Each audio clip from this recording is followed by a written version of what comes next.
Hey y'all, this is Moni. And this is Kat. Hey Kat. And this is the Fake Ass Book Club. Wait, can we both say it or no? And so, welcome back to the Fake Ass Book Club, you guys. It's your girl, Moni. And this is Kat. Hey, Kat. Hey, Moni. It's good to be recording with you again. I know. This is so crazy. I mean, we are here for another episode. We were hoping that we had audio from our very fantastic experience at the Indiana Black Expo doing our very first live show. But life be lifing, and it didn't quite work out that way. However, we are industrious and young women, old women, and depends on who you talk to. middle-aged women. I don't feel like I'm in middle age. I feel like living longer than 88. I mean, we're pretty mid though. If we're It's just being pretty honest. mid. It's a little It's mid. giving mid. It's cool though. Anyhow, we won't get stuck up on the details, you guys, but we're back to kind of talk about our experience at the Indiana Black Expo. We had an opportunity to do our very first live show, and we wanted to share our experience with you guys and do some of the highlights from that. So let's dedicate this episode before we get into our topic. So hands over your hearts, you guys. You know what? I want to dedicate this episode to our patrons first. You guys are the best. We super appreciate you. Thank you so much. And I actually want to dedicate this. It's a double dedication. I want to dedicate this to all of the artists, known and unknown, for sharing their talents and for inspiring us. Art is just, it's the best. It's probably one of the best things about being here is what I'm noticing. Some of my favorite things are art based. Also, I wanted to dedicate this episode to a friend of mine who I work with, who I love deeply, who I've built just a crazy sisterhood and friendship with. I wouldn't say crazy. Y'all are sane. I mean, it's crazy because I never expected to feel this level of affection towards somebody I worked with, let alone like somebody who is actually like a superior to me. But I've just learned a lot from you, friend, and I appreciate you and love you deeply. And that's all I'm going to say about it. So shout out to you. What about you, friend? Oh, definitely. Yes. And that dedication. One of my favorite little quotes is "Earth without art is just, you literally just, if you take that art out, that's all you're left with." So yeah, definitely to the art. I'm doing a double dedication too. I'm dedicating this to my daughter who became a teenager this past week. And I'm just super proud of the young woman she's becoming. And also dedicating this to Barbie, because when the new Barbie movie will be out the day after this airs, I think that'll be that Thursday. If you want to go, I'm probably going to see it that night. But Barbie has just been a constant motivation and inspiration throughout my entire remembered life. Barbie taught us we could be anything. And she's truly the first white woman I ever loved. So dedication over. My God, you know what? And your dedication. Honestly, like Barbie was my favorite. Like I really was never into baby dolls like that. I was like, this feels like oppression. I feel like I'm being trained up for oppression right now. Like I peeped the game pretty early that it was like, I feel like I'm being like, I felt hook, line, and sinker. I was like, hated it, boring. And that's why we keep Moni around for the instincts. I'm just saying, like Barbie though, like she had several cars. She had any occupation you could imagine. She had clothes for days. She had men around. She was like, kid. He was optional, kind of like. I mean, if he'd be there if I wanted him to be. I think that's what the movie's gonna be about. Like, it's I love that. It's like, we don't really need Ken. But I remember that too. Like, I'd always have to have at least a Ken, but I always wanted more Barbies. It was like, I had two main Kens. One was Ken and one was Derek. His name was Derek. He was my favorite. Black one? No, he wasn't even a black one because I didn't. Oh. So let's talk about it real quick. This ain't even about the show, but skirt, sidebar, because you got me in my Barbie bag right now. But the black Barbies from when I grew up, they were starting to get better, but I was like, why she look like a cheeseburger? Why does she have an orange Poor lipstick? Chrissy.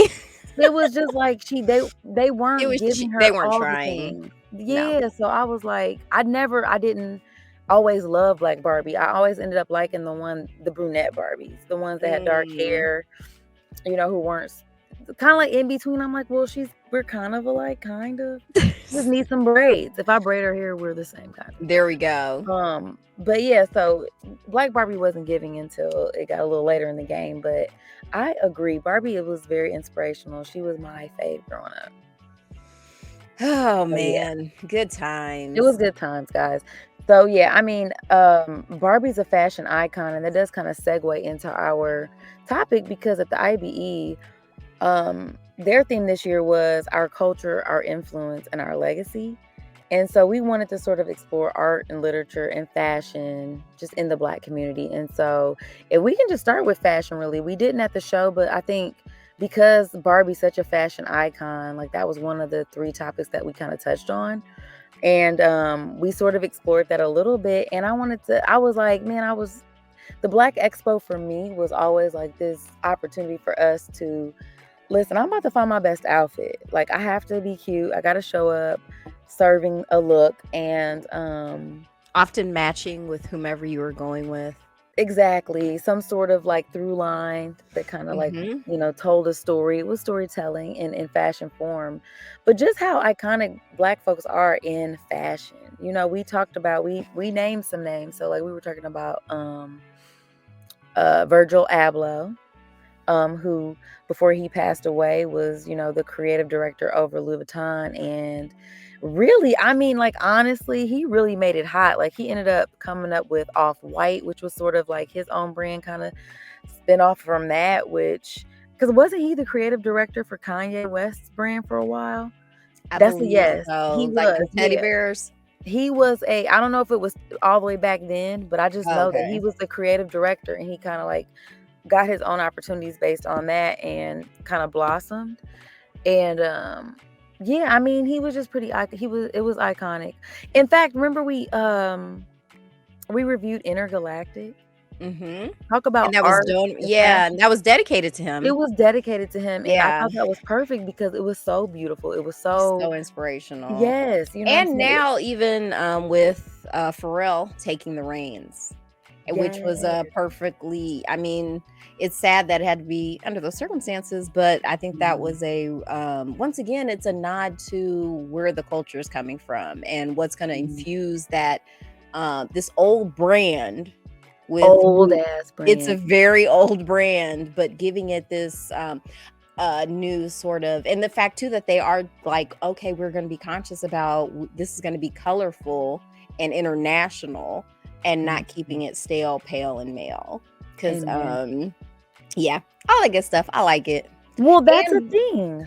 That's a thing in art, though. I think that like there's always this pool, no matter whether it's literature, whether it's art, or fashion. I do feel like there's always that through line of like the older generations trying to keep it and gatekeep it, and they don't want to see it expand. They don't want to add that colorful element, but like we always did it like this and we did it like that, and that's the way it should be. That's how forever and ever, world without end. Brands die, companies die, countries die when you can't give reverence to the old, because we need that structure. We need to be able to see like the foundation in which things were built, but you have to be able to allow the next generation to build on it, because it's not going to stay the same. Evolution is survival. You know what I'm saying? Like that's the main thing that I've been getting from our book club. Like that's actually, we had talked about at the live show, because I was like, reading, I felt like this is kind of jumping over to literature, but I mean, just art in general, it does tend to open your mind a little bit. And sometimes, like, I had changed my mind about, it was Octavia Butler's book, now that I'm thinking about it. Okay. And whether or not I would, like, evolve into, like, an alien. Yes, from Dawn. Thank you. Okay. because it was like you have an alien species that kind of attaches itself to you, and it's symbiosis, right? Like it's like we need each other to survive. And I was like, man, I don't know. Like I think I would just die because they're taking away what I know that's familiar. But at the same time, if the whole point is to survive, That's the name of the game. maybe I wouldn't. You know what I mean? So I like challenging how I think and feel about stuff, just exploring different narratives and stuff like that. And so I think whether we're talking about fashion or whatever, like it's Or important to consider. sci-fi. Or Yeah. sci-fi. Well, and Absolutely. I think all this points to the fact that there is going to be a future, because like you said, we do need to look to the past, and there Mhm. are structures and lessons and wisdom there that we can learn from. Mhm. But I think the thing that we learn most from studying the past is that there's definitely going to be a future.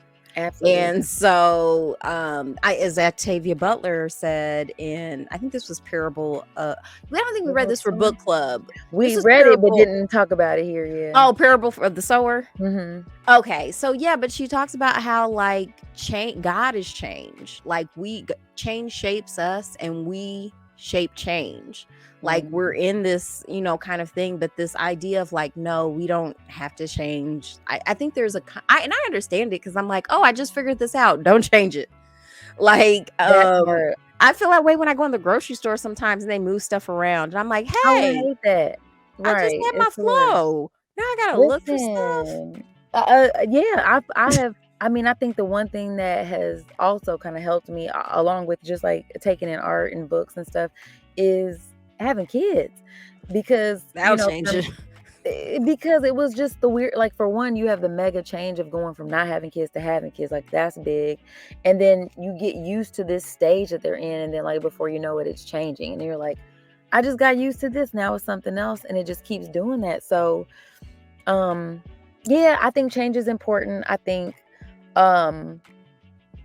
this is how iconic brands like, Fendi, Gucci, Louis Vuitton, like when you look at what inspires these patterns and stuff like that, if I can find I'm gonna try to leave it in the notes, but I was reading up on it, and it was like you can see these like actual prints and patterns that come from African villages, like African people. I don't know the actual country. I'm just saying the continent. Like there's not actual countries there, but just because I don't remember specifically, but they show like the side by side patterns, being like, yo, you Fendi, For we real. see what y'all did here. Gucci, Yeah, we it's saw pretty how. obvious. And I mean, we've been doing that Mondrian, Picasso. They all did it.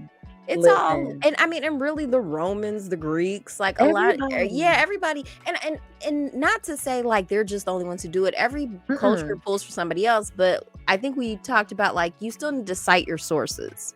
Like that's the biggest thing, is being like, you know what, I was inspired by this, and this led to this, and not doing a direct ripoff. I remember one of my professors said, hide your footprints.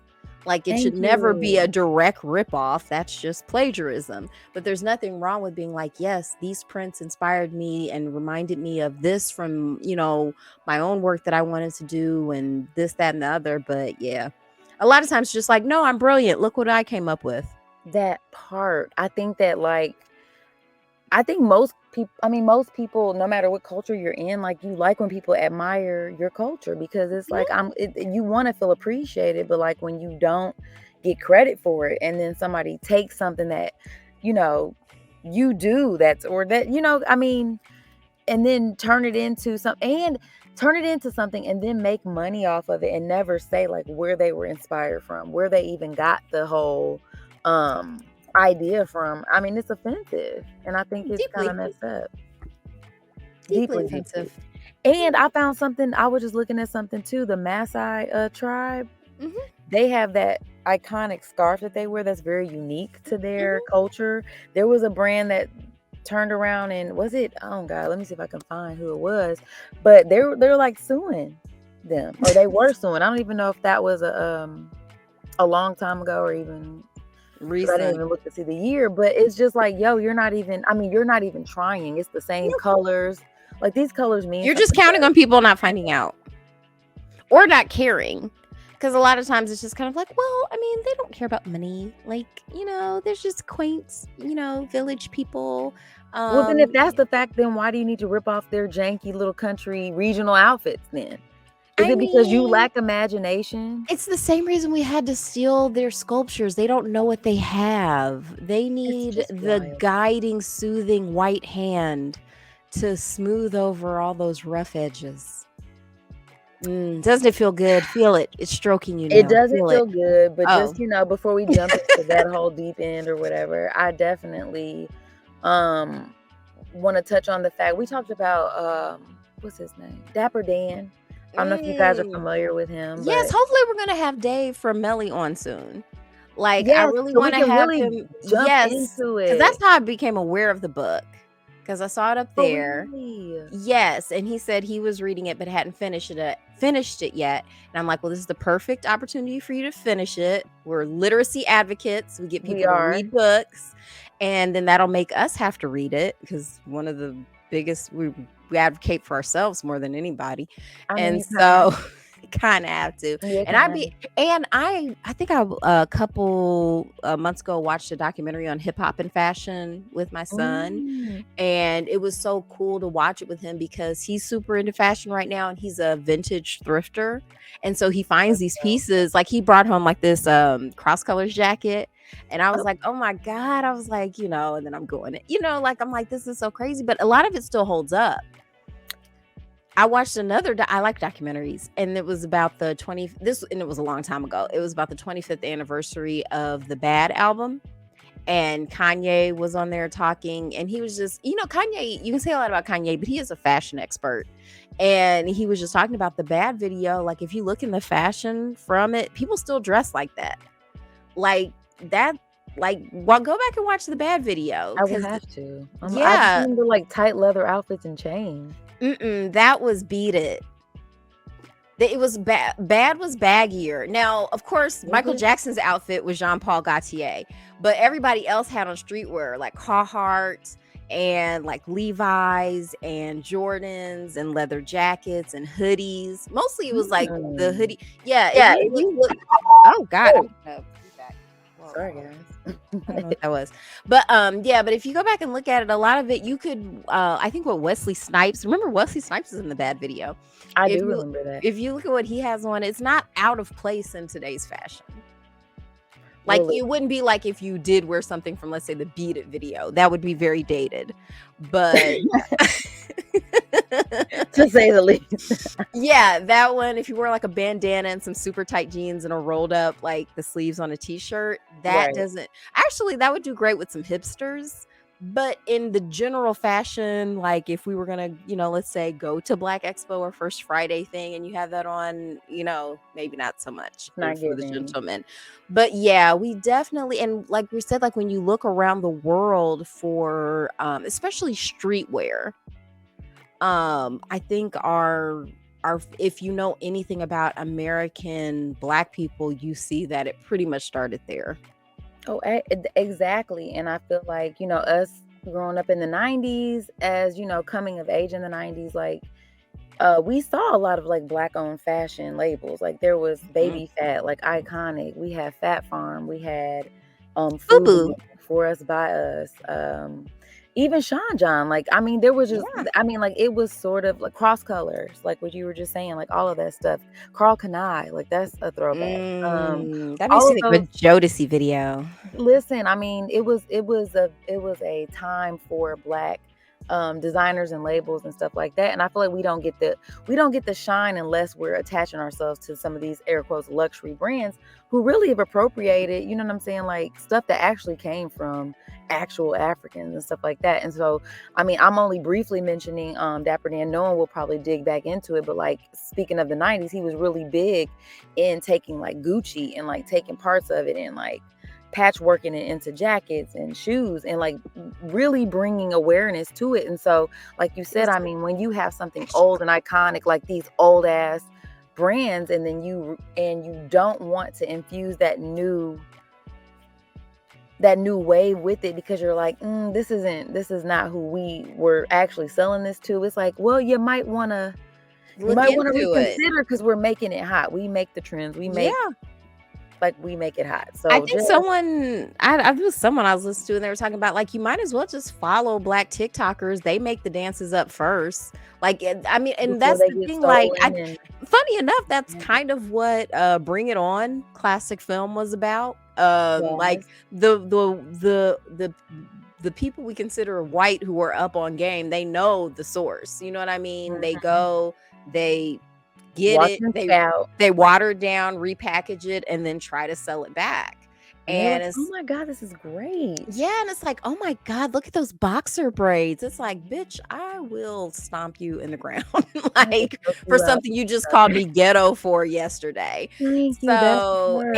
and I'm taking ghetto back. Once again, to me, that it's people act like Black people put themselves in ghettos. You gave us ghettos and we made them lit. Like, just like everything else, Absolutely. like, it's like a rose that grew from concrete. We are always going to take whatever lemons that are giving us and make it amazing. And for me, ghetto is synonymous with innovative. Like, yeah, It's true. It's cut true. that We figured it out. toothpaste tube in half. Like, you know Get what I every last mean? drop. Get every last drop. Like, Mhm. what is so like that? That's ghetto. It's like, I think what you mean is smart. I Like, I'm not mean, wasteful. that part. I mean, if and then this might be a good segue too, because I mean, final thoughts on just fashion, so we can segue into art. I just feel like self-expression is just a really powerful way for us to celebrate our culture, you know what I'm saying, and our individuality and turn ourselves into art. And it's very empowering. And I think Black people do it in a way that, you know what I'm saying, is so unique and colorful and full of life. And so it's one of my favorite things. Like I love being able to, I mean, fashion is just one of my faves. Like I have to I say, think like, that's it's one of my something very we favorite. bonded on early in our friendship. 100%. 100%. And shout out to you. You're probably the reason why I've kept my weight under control, because I've always wanted to be able to borrow your clothes. Listen, I Because don't even know if I can borrow yours right now. I mean, I'm close, but but I have yes, a lot of the same ones. having So fine friends yeah. does make you But does I it's mean, to be inspirational. fair, we have more resources now. Like, borrowing clothes It's was more of true. a necessity back in the day. It kind of was though. We really did. It's like both of ours. Right. And we just had the rule, whoever Uh-huh. bought it got to wear it first. That's And true. then after that, it's It pretty was much free like a game. And you just try community. to keep it respectful. That's Absolutely. all it is. But yes, let's go on to our next thing. What's the next Yeah, topic? man. So let's just segue into art because I mean, largely Black Expo is also an arts, exhibit and an We art, were in the like arts pavilion. it's yes, and that's where we were. Shout out to BOXX the Artist and Authentic Arts for curating the whole setup for the Arts Pavilion, and we got to be a part of that live show, which was on the 16th of July. And Mm. it was super dope, man, y'all. It was yoga, it was painting. Matter of fact, let me show y'all something speaking of art. Uh-oh. And Uh-oh. Are you about to hit them with it? about to hit him with it. Bam. Beautiful. And it matched your outfit. It matched my outfit. And for people who aren't watching, you should watch. But if for people who aren't watching, if you're listening, it's a beautiful, I would say, is that maybe like a 6x5 canvas with a sort of sherbet lime green background with some very like flowy stems. It was a floral abstract with pink Yay. flowers and leaves is the way to describe it, and it's excellently done. You can definitely see the nail art skills, because you do have to build up muscles in your arms to create the forms that you see in your mind, and Oh, it's not easy. So man. It was deeply relaxing. I loved it a mhm. lot, and I think people are intimidated by art. I think Black people in particular view art as something that's unattainable, and I like that Stodgy we're very much so. I love that we're making it relatable. They had and tables set up fun. and fun. They had it set up to where people could just come in and sit down at a canvas, get some paint, and just paint. And that's what I did while I was waiting, and it was deeply relaxing. It actually helped calm my nerves a little bit because I can't say that I wasn't nervous a little bit about being up on stage and doing a live show. But honestly, I felt like by the time we got up there, I felt pretty good. I was like, you know what? Yeah, I feel good about the this. vibes were good. The vibes were Like, the immaculate. vibes were immaculate, and I would show you guys my painting, but there was a case of art theft. Dun, dun, Art dun. theft. No, I'm exaggerating, but that is a Yeah. great way. I didn't get to bring this up at the live show. The fact that the only reason the Mona Lisa is famous is because it was stolen at some point and then returned, and then everybody wanted to see it after it was back because it was in the paper, like art thefts and da da da da da. And it's Yeah, like, because she wasn't even all what? that cute or I was nothing. about to say it's not even Leonardo da Vinci's best work by far. You Mm-mm. know, of course it's like very good. I'm not to be about no, obviously it's a masterpiece, but That's it's cool. not like it's not it gets for the heat it gets, you know what I mean? Yeah, And the it's like, attention it gets. okay. It's only because it was in the papers because it was stolen. So I'm making up a story about how my painting was stolen, but I like it. really it was just the For people to look model. it up. no, no. Shout out to Jasmine, the actress, for Made Man Improv, who also killed it at Beautiful. Expo. I Yes, just got she to did. see like the film and stuff like that, but they always kill, so it's a They pretty good do. You guys, shout assumption. out. Yeah, shout out to them. But yeah, Jasmine, she let me paint a portrait of her, and she liked it so much I just gifted it to her, and so yeah, she carried it off. Oh, I love that. That's, I Yeah, mean, that's but I'm better gonna than try to like, get her to send me a picture of it so that I at least have a photo of it. I never got like a picture of the finished oh, okay. thing Okay. or whatever. So hopefully I'll be throwing that up here. Or actually, she posted it. I'll just use that. I was gonna say And she has a picture yeah, it's smiling right by it. Like it yeah, was she very was the beautiful. inspiration. So shout out to her. It was, and I feel so much better after I paint. To She was me, she was your muse. she We was just my talked muse. about Oh that. yeah, from Sirens and We just talked about Muses. that last week, guys, if We you were here. did. Yeah, go Yes, check that out if you didn't get a chance. But yeah, yeah. it was, I don't know. I can't say enough good things about art because in so many ways it has been one of the great loves of my life. So what's the significance of art to you though? Like why do you feel like it's, in our culture specifically though? Like how would you, if you had to wrap that up in a bow, like I'm trying to think of like sort of the human impulse to make art. I think to me, it's to me always very much interacting with my death because it's what's left after you die. And so wow. many of the masterpieces, we're talking about the Mona Lisa and all these other art, these pieces that we go to look at, the artists who've made it have been gone for hundreds, maybe even thousands of years sometimes, but they have this part of themselves that to me, it's the only like chance of immortality that we have in a way, even though it's not really. But Yeah. even before in the Patreon, we were talking about how the current Egyptian government is like kind of pushing back on this sort of Black Egyptian narrative, like the fact that the ancient Egyptians who built these civilizations and artworks that we still admire to this day, thousands of years later, and trying to say that they weren't Black, that they're like white Arab like they are now. But it's like, no, that's after a conquest. Like, Right. and we have the proof because they painted pictures and did sculptures of themselves. That is a very wide nose. Like that's a very specific genetic marker. That'd be like trying to go over in China and be like, no, these were built by that wall. That wasn't Chinese people. That's, Yeah. insert whatever. Somebody else. Yeah. Yeah, and it'd been like, but that'll never happen because they have thousands of years of art saying this was us. Yeah. And so to me, that's the impact of art. It really helps to prevent lies about who you were. Like, no, actually, I painted a picture of myself and this is who I was. Exactly. And then, I mean, you can't change that. Okay. Well, you can try. Yeah, do you try. can try, but like a lot of the if you look at in like actual and study Egyptian art, like go into it, not just the stuff that's like propped up, like that Nefertiti. Oh, I gotta get this out. Do you have anything to say? Because I'm about to go on a rant. I mean, I can wait. Okay, you're so patient. Okay, so that I'm gonna throw it up here. The Nefertiti bust. It's really popular. You've probably, you know what I'm talking about. I can send you a picture of it so we're on the same page. Okay, yes. It's a sculpture. I mean, I could look it up. Nefertiti bust. Yeah, BUST. Okay. It's just a word for like a sculpture where it's just the shoulder and head. Oh, okay, yeah. I've seen this. Yes. Okay, this is widely known to be a forgery.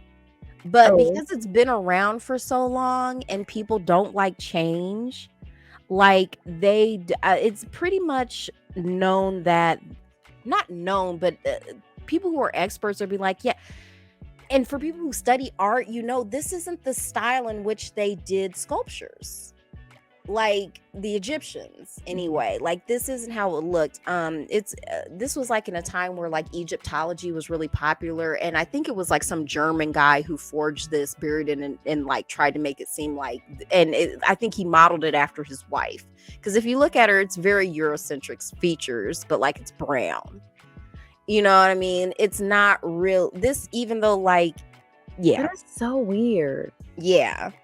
So it's and I'm gonna fact check all this is why I edited. I'll fact check all this, make sure it's actually right. But like with actual, when you study Egyptian art, it was very stylized, Mhm. and it didn't change for like hundreds of years. Like, you can tell because certain cultures take their art so seriously, like there really was no room for innovation. It's like you learn from the masters and you do it like this. Like a lot of Asian Exactly. and African traditions are like that. Mhm. Where in Europe you do see like more changes in short amounts of time.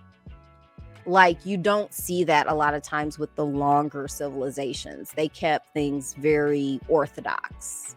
So to Okay. me, that's why a lot of times we see a lot of imitations of what we're Mhm. calling Egyptian art, where in fact, if you look at the real Egyptian art, very black. Once again, lots of braids, lots of beads, lots of like And it wasn't Boderick, y'all. I mean, if you're from no. the 70s, the No, 1970s. no, no. It's very what we can say, because It wasn't Kim Kardashian either. It wasn't none of them. it's also very important to know that like Africans widely, we're saying Africans very broadly, but on the whole, they don't consider themselves black. That's a very American way of thinking. Absolutely. Like, We're just us. we're this tribe. Like a Yeah. lot of times, like we don't consider, It's like, you're more not black till you come ethnicity. over here. Exactly. You have to be black when you're here. It's just, there's no other way to Yeah, we be. got to put you in a box, and Yeah, basically so we can let you know where you can live. that's right. Well, so is that your rant? That was my rant. That's the complete Okay. rant. All right. Well, that actually gives me a good way to segue into, what is black art? Because that's a question that I feel like Mm. is, I don't know. Like, I just don't like that there's always this prefix to everything that is non-European, right? Like, even if Mhm. you're just identifying yourself by your nationality, I have to be an African American. And then it's like, oh, well, it's black art or it's Asian art. Whereas when you just see the Mona Lisa, for instance, nobody's like, oh, that's European art. I mean, I guess maybe if you're an art history major in that context, maybe. But just at large, it's just referred to as art. And so, like, in your mind, like, what's the difference? Because to me, I just feel like art is art. I do feel like, again, we talked about art being regional versus not, like certain art from certain places tends to get propped up for whatever reason, but like all art from every region is going to have its own sort of like feel and flavor. But does that make it better or worse? So, what do you think? I think you're right. Like, we always put this hyphenate if it's not white. You know what I Mhm. mean? Because that's supposed to be like the baseline standard for humanity. And I think that's when, because, and this is usually an very unpopular opinion, but a lot of times when things are accused of cultural appropriation, it's not always necessarily that. Like, sometimes like I said, as long as you cite your sources and aren't just getting paid off of something, there's nothing wrong with getting inspiration from other cultures. Mhm. And because that's the nature of art. Like, it's like we see the proliferation of hip-hop culture and fashion around the world. To me, that's not appropriation, that is appreciation, as long as you know where it comes from. You know what I mean? As long as you're not saying I invented it. But I think because of the internet now, it's harder to do that whole we came up with it, because you can Mhm. point to, like, there's so many people in like Iceland who know way more than I do about hip hop. You Mhm. Oh know, God, yeah, for sure. and I don't think there's anything wrong with that. I know a lot of Mhm. people have trouble with that, but because I see hip hop as a true art form, it's perfectly natural. In the same way that my daughter plays the viola and no one's accusing her of appropriating European culture, Mhm. Like, because I it's don't seen know as if it can legitimate. happen in reverse though, like, only because Well, it's like right? I because mean, because it's considered legitimate culture.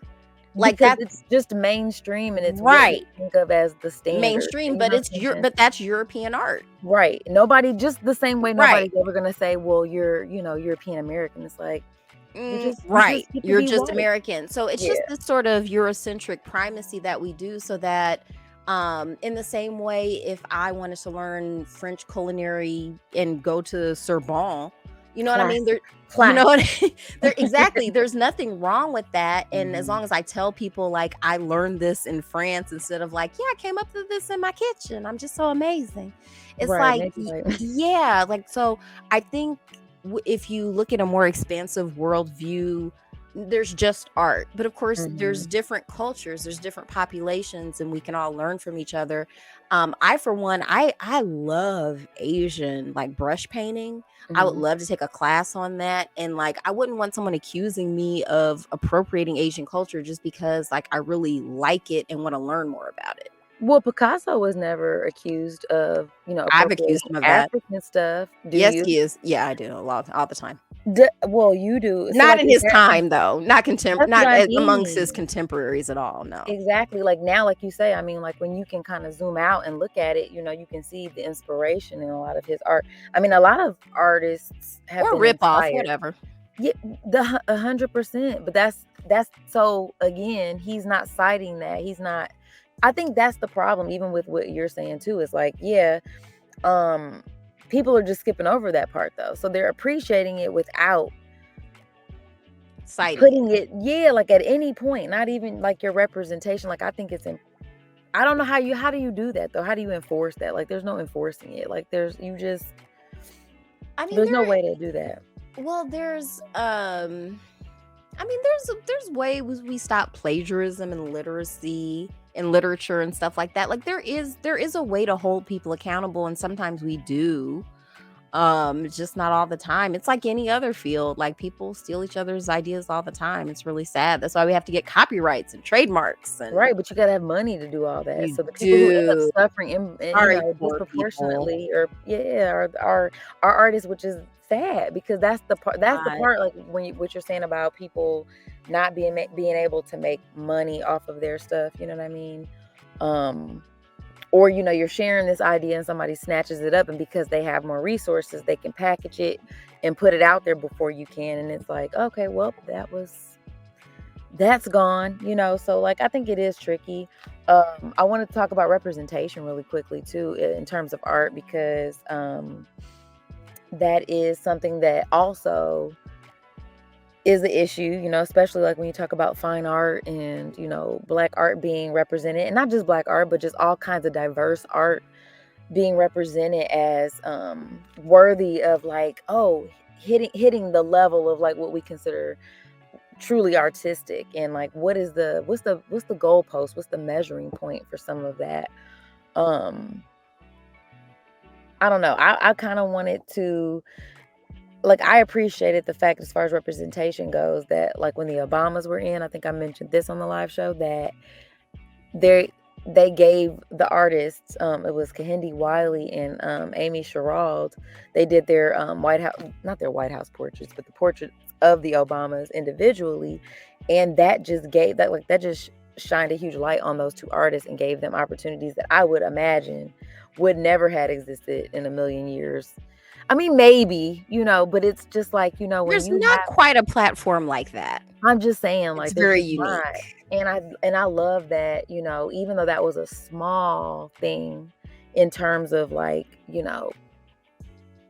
progress for the entire country, I do think that little small steps like that make a difference. And them being intentional about tapping to up and coming artists in that space and allowing them that platform is like what a lot of artists need that they don't have. You know what I'm saying? And that, to me, that's the sad part. And that's why I really loved the Arts Pavilion part of IBE, because I mean, there was so much beautiful art. I mean, the art you had, obviously extra extra beautiful.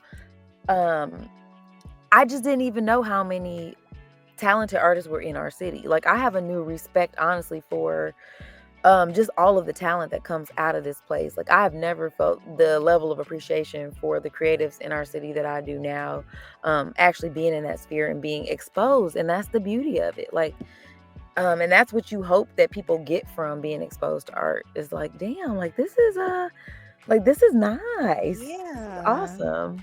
And the fact too that we, because of course we're literacy advocates here at the Fake Ass Book Club, Mhm. but we're also Yeah. arts advocates, and that's one of Mhm. the first things that gets cut in school budgets.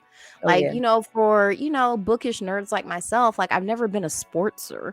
So, like, most of the resources go to the athletic programs at every level of Right. academia in our country. And so, for the nerds like us who, we're just being told that this isn't valuable, like, Mhm. this isn't a part of yourself that deserves to be developed. And now looking back, and I remember I used to get in trouble for drawing in class. I remember I had a cousin, and actually my daughter too, because let's face it, school is very often boring. It could be interesting. Like, I think they make it boring on purpose, but like, I'm just trying to sit quietly and keep my mind engaged. And come to find out, they've done the studies, sketching helps you learn. Like, I was intuitively doing something to help myself, like, stay engaged, and was being discouraged from doing it. You know why?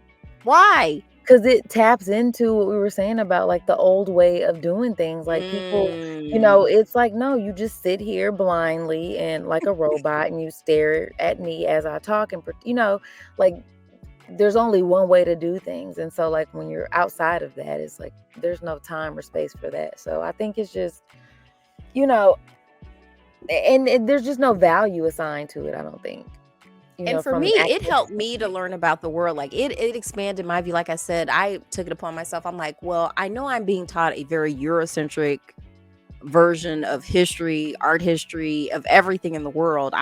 But y'all taught me to read and gave me a library card. So I'm just going to look this stuff up for myself. That's where you And messed up. and once again, we say this before, we're the reason it was illegal to teach Black people how to read. Mhm. Like, this is Uppity. exactly what this was the racist's nightmare. Oh, yeah. Is us. That makes me feel good a little bit, though. It fills me with joy. Kinda makes me It's feel like they great. would really, and because a lot of times it Mhm. really is fun to look back on this stuff and be like, you gotta be fucking kidding me. You thought that this was gonna, when you read about some of the stuff they like tried to say about like Black people, like basically saying kind of like the darker you are, the worse you are, to the point, not even the fact, because now we're kind of used to the idea that like white people are smarter than Black people and that's why they have everything. Mhm. Back in the day, they used to try to say Black people were physically weaker than white people, which is why we couldn't participate in sports. That's why, sports had to get integrated. And it was kind of like, it's funny now when you look back at It's that. like, well, y'all figured Really? that Really, guys? That's where out. Mhm. eugenics will get you. It's Yeah, like, yeah, for because sure. yeah. Oh, and actually, I looked up that story about Nefertiti. Like, yeah, the nerds are saying it's less than 100 years old. And Really? it was found by a German dude, like, around, because Hitler liked it. Like, it It was was some right in dude. his backyard and stuff. He's Yeah. like, "Look what I." Yeah. So yeah. So it, and once again, to me, the telltale thing is like it doesn't look like any other Egyptian art.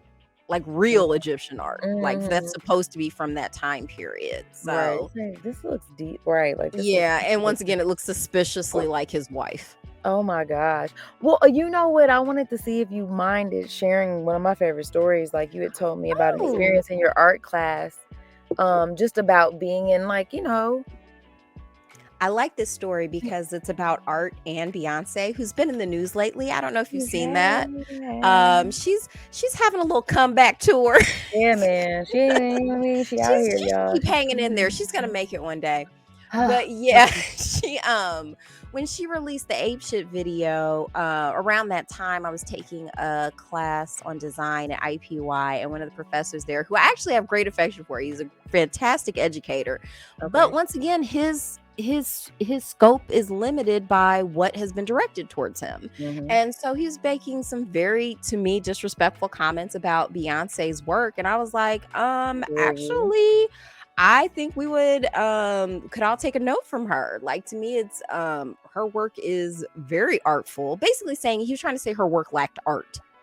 And I was like, Mm. I don't know, man. She shot a whole video at the Louvre, and that shit was artful as hell. That video is still amazing. I could watch it every day. It's beautiful. It's gorgeous. So I had him play it in class because he hadn't seen it. So Mhm. I was like, yeah, let's just watch it now. Because I'm like, not a lot of artists can get permission to film at the Louvre.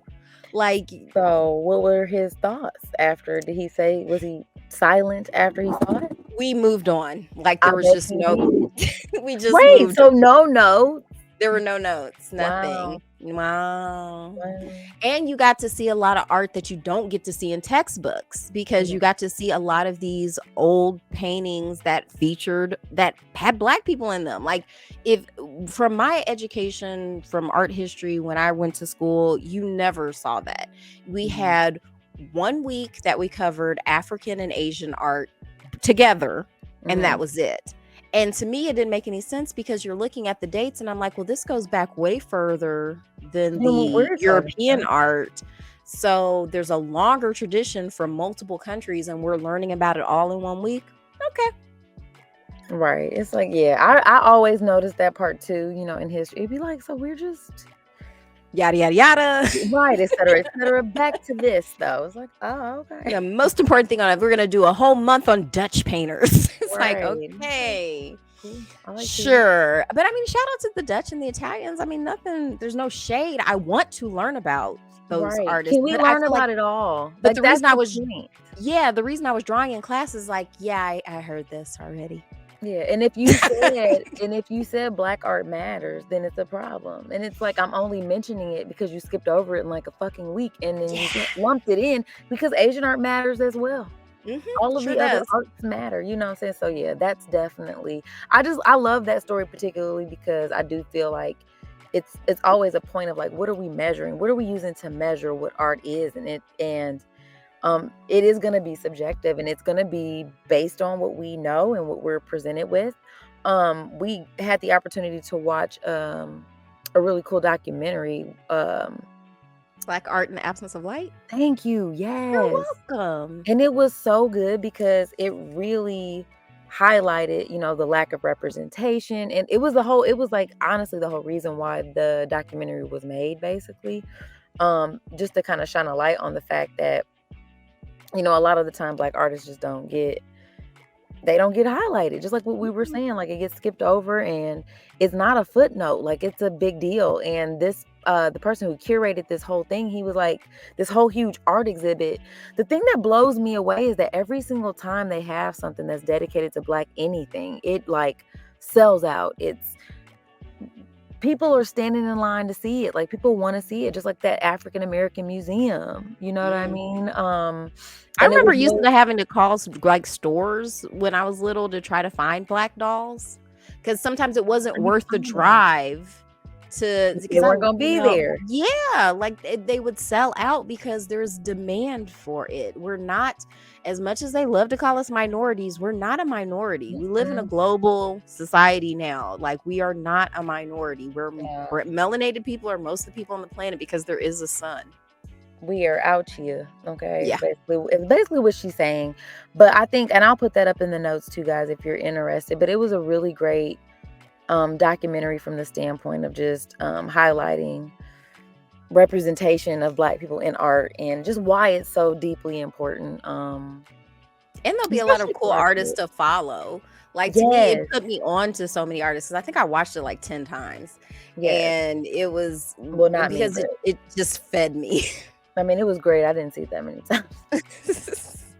But it was very, very, very good. Okay, and then let's segue into our last segment, which is going to be literature, which is, Oh yeah, what we do. And I want to talk about the impact of our culture, our influence, and our legacy in terms of literature. To me, I feel like, I mean, no matter what authors you take,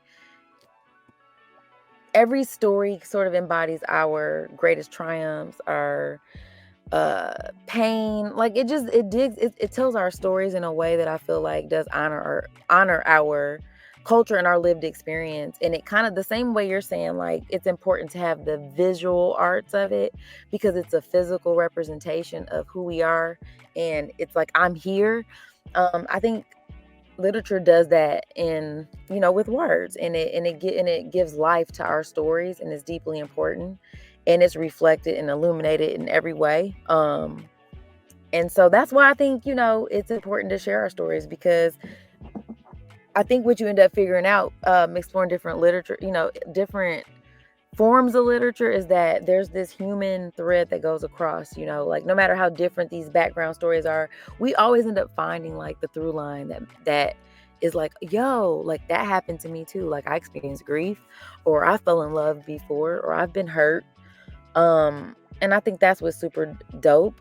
But specific to Black art, I just feel like our collective history and consciousness is kind of like stored in these words and in these stories, and it's super important to keep them, even though there's this concerted effort, I feel like, to take that away now, because there's so much power in it. And I think that's not lost on me, that people are trying to block people from sharing their lived experience, because they know that can spark actual change. It can change minds, it can open hearts, it could, I don't think that's really the objective. I think it's the opposite sometimes. Yeah, images, we believe it's our first language. We believe what we see, but then our second language is reading. So then we can get the fuller story. That's why I love comic books, because it's it's both, Right to there, me, the boom best boom. of both worlds, where you get like pictures and action and art and story. Like a lot of times when we look at a painting, we try to put the story together. Like every painting should tell a story, but then when you're like, hey, here's the book of what happened here, and it's like, yes, give it to me. I need to know everything, because ultimately every story is a love story, and it comes down to like what the hero's journey. That's Yeah. the what was so random about that? Like when I read that book, I only picked it up at the library because the author had the same last name as like mine. Seriously, Let's go. it's Okay. so random how we get places. Then I was like, Mhm. okay, this is interesting. Wow. Like that, and it's just it was just as simple as that. And from there on, I was like, okay, wow. And then you start to see it. I'm like, oh yeah, this is the hero with 1,000 faces. Like everybody is pretty much going through the same thing. Like, The why should same. I think Michael Jackson said it best. You're just another part of me. Like we don't have to do this whole thing where it's like you're taking this from me and da da da. No, like that's why it's easy for me to be happy for people. It's like, you know what? Good for you. Right. You know what? Because I mean, we all do better when we all do better.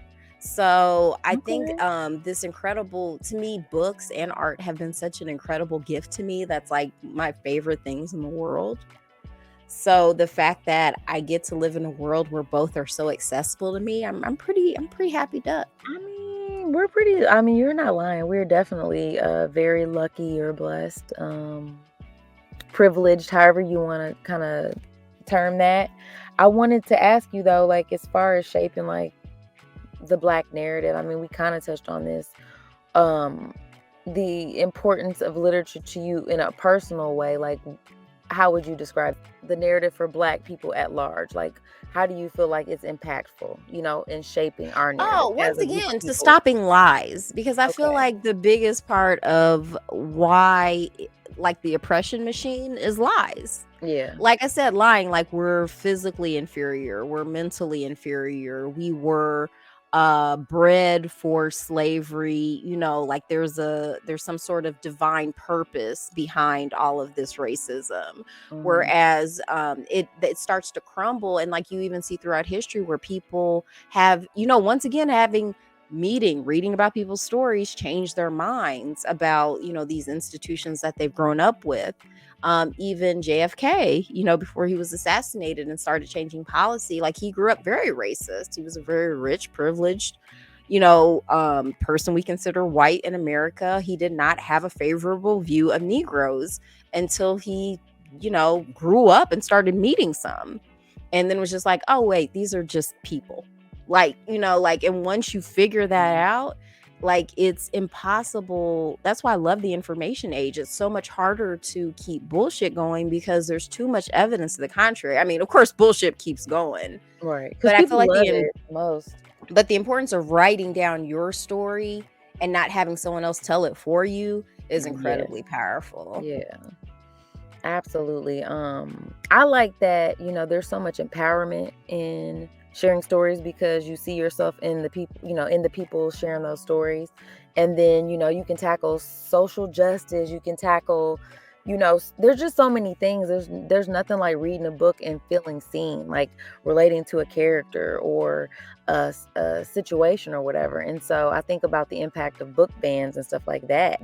You have to know that stories are powerful if you're trying to block them, which you pointed out was kind of Mm. silly to do that because now you're like bringing attention to them basically. But to me, that's how I know it's super powerful, because why would you need to block it if it didn't mean shit? Like if it was zero sum, what difference does it make?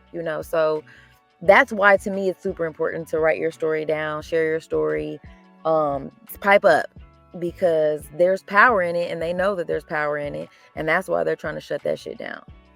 Exactly. Because once Yeah. again, if I could give like a brief sort of synopsis of the education I was given, basically, because the story you get, anything worth having or building, white people did.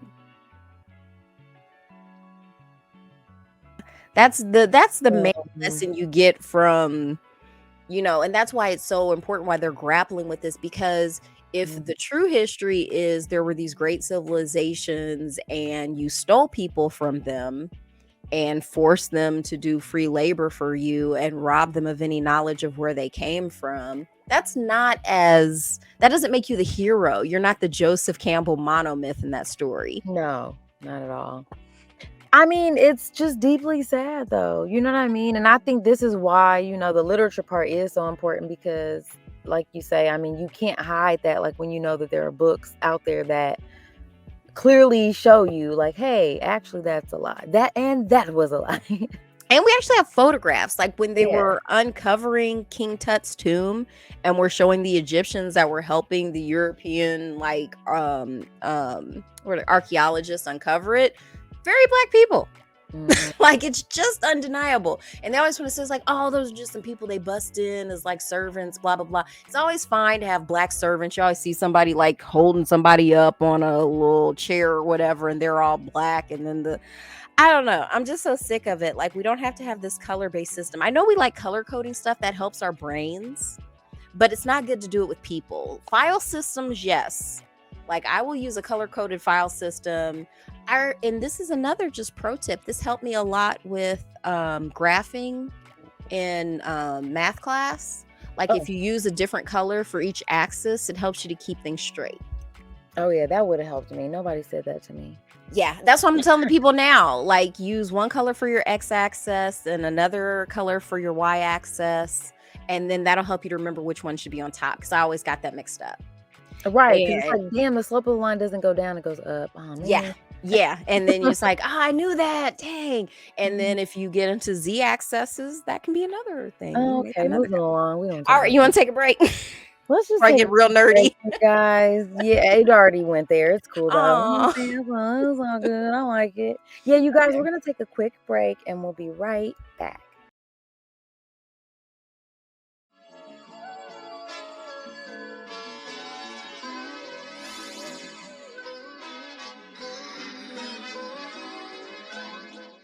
We're back, you guys. Welcome back from the break.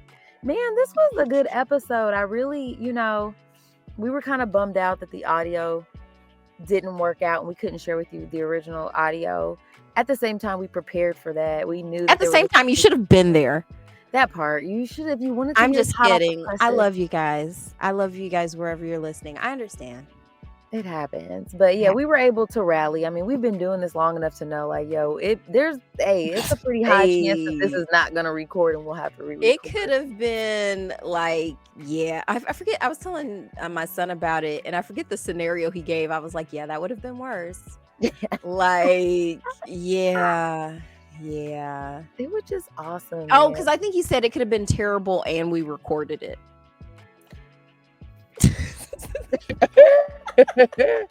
I actually love that it's right. It's like, no, it was fantastic. And we didn't record it. I was like, okay, yeah, that's a better scenario. I love that. Oh my gosh. Yeah. He's so wise. Right. Well, I love it. So you know what? Before we I wanted to ask you, me? Yes, you. Oh. I mean, there's no one else here. I mean, you guys are here. You guys are listening, but y'all can't answer me right now. I wanted to ask you, so if you had to pick, um, what designer would you have dress you for a special event? We'll just do one at a time. I was going to ask you all three. I don't want to overwhelm you. If you had one designer that could dress you, like, who would that be? A special event or Amor. who? AMUR. Really? Amor. I gotta look that up. What is that? Is the black You've a seen black you've one? seen their I don't know what they are. I just know I love the clothes. You've seen their work. It was that piece one of our friends wore for her 4-0, like that purple joint, It like says the sustainable, eco-friendly fashion. AMUR is a fashion brand that seeks to define a new femininity through sustainability, crafted and expressive, ready to wear for the mindful, confident woman. Is that you? of course. That I think that's me. Oh, Yeah, it's very feminine, okay. and they do a lot of crop tops and frilly Ah, skirts.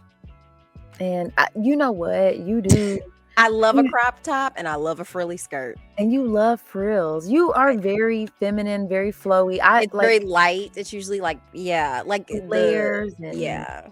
very much so. It's It's so so crazy because structured and flowy. That's what I feel like that's the two things I like that to go together. Okay, I'm with it. Okay, so I like that answer, friend. Okay, I don't what's have your an answer? answer on that one. You know what I would dress you in? Who? Because you love color blocking so much. I love it so hard. I would probably in Halston. I'd probably get you some vintage Halston. Oh, sure. Yeah. So I you think know, more than I can point to a designer, like I feel like I could just point to like people who I like the way they dress. So it's like whoever did them. I will tell you back in the day, oh my gosh, what was his name? Mackey is his last name. Bob Mackie. Bob Ooh, I Mackie. wanted all those Mackie. And let's bring it back Yeah. to Barbie because I used to always want the Bob Mackie Barbies. So Do you actually, remember that's who I would have dressed me. Like if I had to do something really fancy and fun, and yes, I'm gonna say Bob Mackie. I know that's sort of like a throwback, That's but a when heavy I look throwback. at Cher, like when I go back and look at her, the way he styled her, and just like hit the gowns and all that stuff, immaculate. And Diana Ross. Diana Ross, yes, it's giving iconic diva. So I kind of like that vibe. I'm with it, and I like it a lot. So I'm gonna go with that. Final answer. Okay. So if you could meet an author, living or dead, like favorite author, who would it be? Cola Booth. Ooh. Yeah. Ooh. I hope she's still alive. As far as last I heard, she's still alive. So it could still happen. It could still happen. One of my dreams is doing a portrait of her. I would love to like paint her. You should. Oh, here's the other reason how you know the Egyptian stuff was black people. A lot of the art that they show, titties out. That's always a clue. Well. There she goes. That's what the colonizers did. They went around and told everybody to put their titties Put up. your shirt on. It's like, yo, have some respect. What's all this damn about? What? Here, I would definitely. I'm sending you a picture of like some Halston. Okay. I think you could rock it. Oh yeah, I'm pretty sure I could. Let's see. If I could meet an author, who would it be? I don't know. I kind of want to say. I just feel like, I mean, because she's one of my faves and it feels super cliche, but Maya Angelou, because her story was it was stranger than fiction, man. Like, you can't even believe her life was real. And I feel like she's one of those people who would just blow your mind with just gems. Like, it would just be like, wait a minute, I need to get my notepad out. Like, that's how I feel about one more time. Now, we've read both of their autobiographies. Who do you think had a crazier life, Cola Booth or Maya Angelou? Shit. Oh, reminding you that Cola Booth had her clit cut off. Yeah. I mean, you win when your clit gets cut off. There's no competition for that. And watched her parents get murdered in front of her. Yeah, like I think, yeah, it was way more dramatic and almost unbelievable. Like the kind of traumas that happened to Maya Angelou are ones we're used to, I guess. It's like, oh, those old things, those old crepes, those whole things. Little, you know, No, I don't want to but mitigate Maya Angelou's struggle, no, but no, no, of course I not. don't want to mitigate that at all. But she did not get her clit She cut off, y'all. had She didn't. She didn't. quite she had quite the road to hoe. But it's no, but there's levels to this. It's just the same way that Yeah. like poverty, like hearing her talk about American poverty versus the kind she knew when she was like, "Yo, y'all have shoes and y'all talking about y'all poor." Word. Next caller, you You know what I got mean? 2 pair of shoes? Right, y'all 'Cause got that was TVs in the hood. Wait, because I was thinking about that line from Biggie when he was like, "A nigga never been as broke as me." And he was like, "When I was young, I had 2 pair of Lees," and it was like, but for someone who doesn't have pants, it's like you had 2 pair of Two Lees, of Lee. and I bet they were husky. Those are more expensive. Moving First on. of Let's all, stop disrespecting the moving dead. on. Why are you doing that? You're so dumb that you said they were. Just saying. Okay. So the last question then. Yes. I'm trying to ask you, like, if somebody was gonna paint your portrait, like Oh. in their style of like painting or artistic, whatever, any artist, who would you have like paint you? Wow. Knowing I don't have an answer because I have no idea. I just came up with that just now.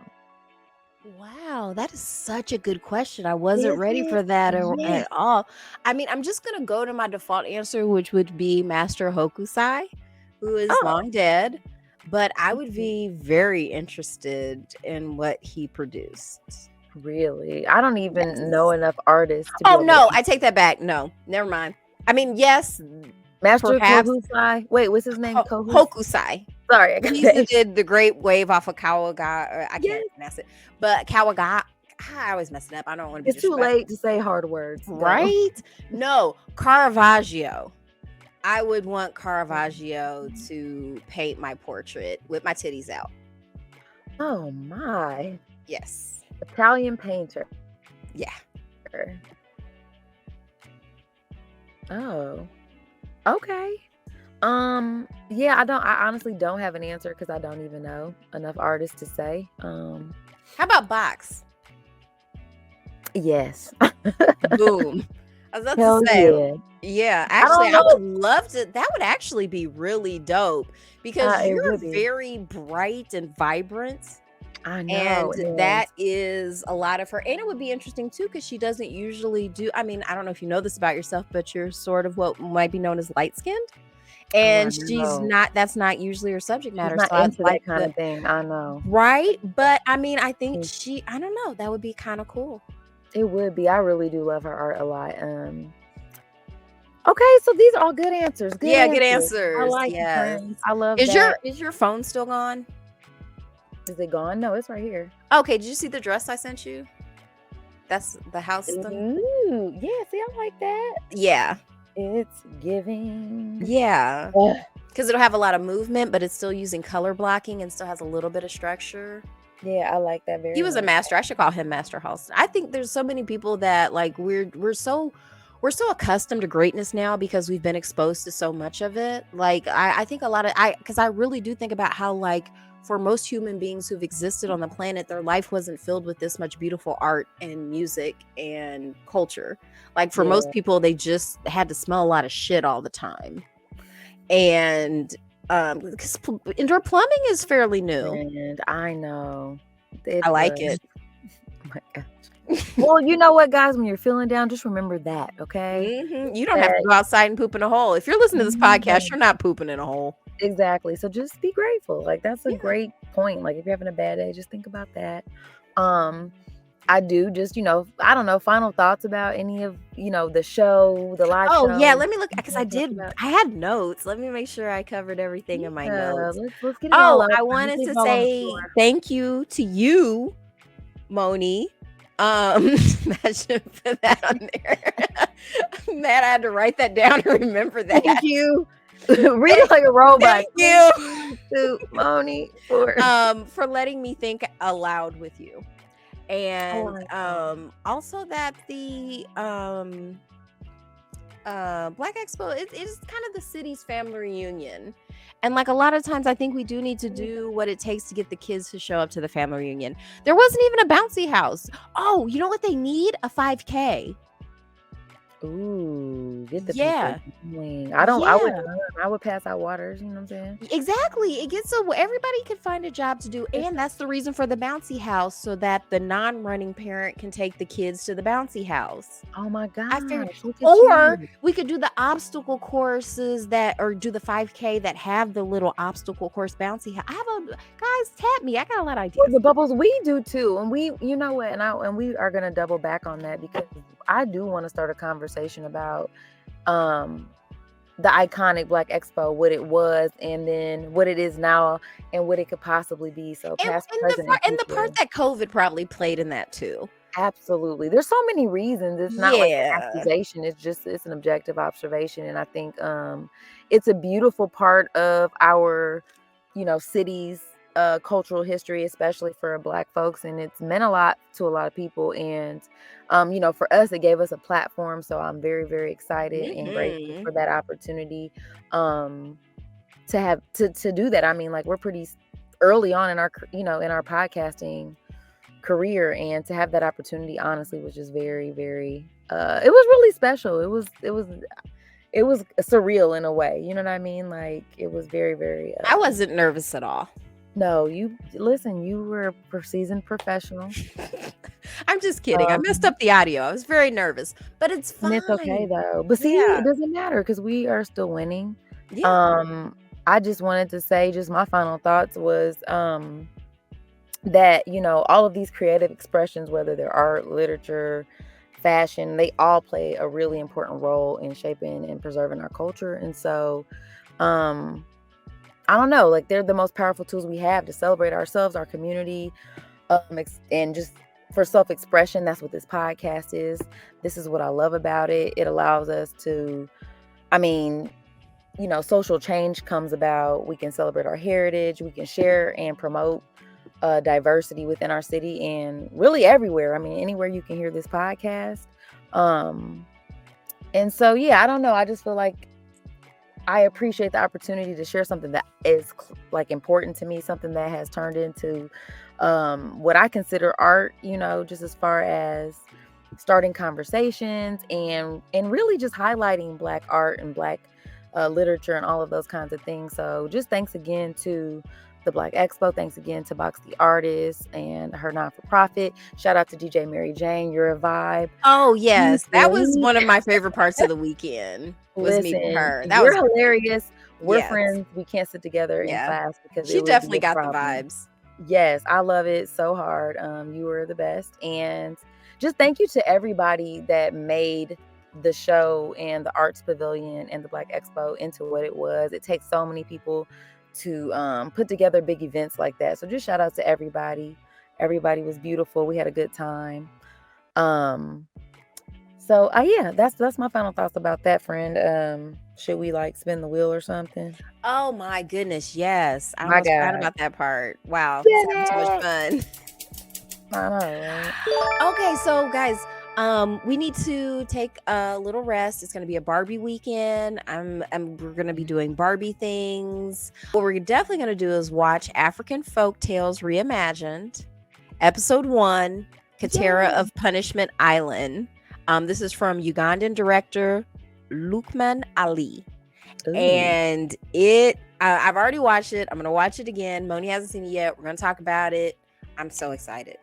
Yay! I'm excited too because there's no way I was gonna read a book this weekend. Bam. Maybe a really short one. No. Okay.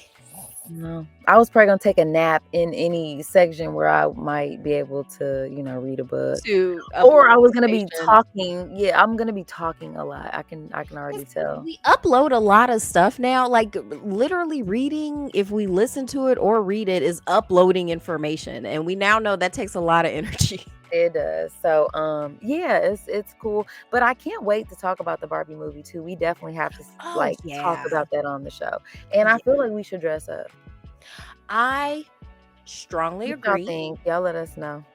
Agree. Give us some notes. I would love that. That would be fun. Yes. So, I don't know. You got anything else you want to hit the people with before we go, friends? Your body belongs to you, and I my like that. body belongs to me. So let's have some fun with it. Have some fun with it, you guys. I'm gonna say, be involved in things that you love. The arts are a good way to start. Definitely spend time with the people who make life good. Also, you guys can find us across social media at the Fab Podcast. Join our Patreon if you want to see behind the scenes bonus footage. I think some of my blog posts are on there. Now that we've switched our host, I don't think it's uploaded on our website yet, but you can catch some of the blogging that I've done earlier in this year on there. And yeah, guys, come back next week, man. We love doing this. We're having a good time. Hopefully you are too. Share this with your friends. And your life is art, so make it the most beautiful you can. And we'll see you guys soon. Peace. Before we go, we must give thanks to Urban Nerd for providing our music, and legal services were handled by Trezene M. Atkins. If you like what you heard, please feel free to join us every Wednesday for another fake-ass book club. Cheers. Thank you guys for listening. You can check us out at thefabpodcast.com. Please subscribe, rate, and review our podcast wherever you're listening right now. We want to hear from you. Come put it in our life. Thanks again, and until next time, peace, love, and the Fake Ass Book Club. We out.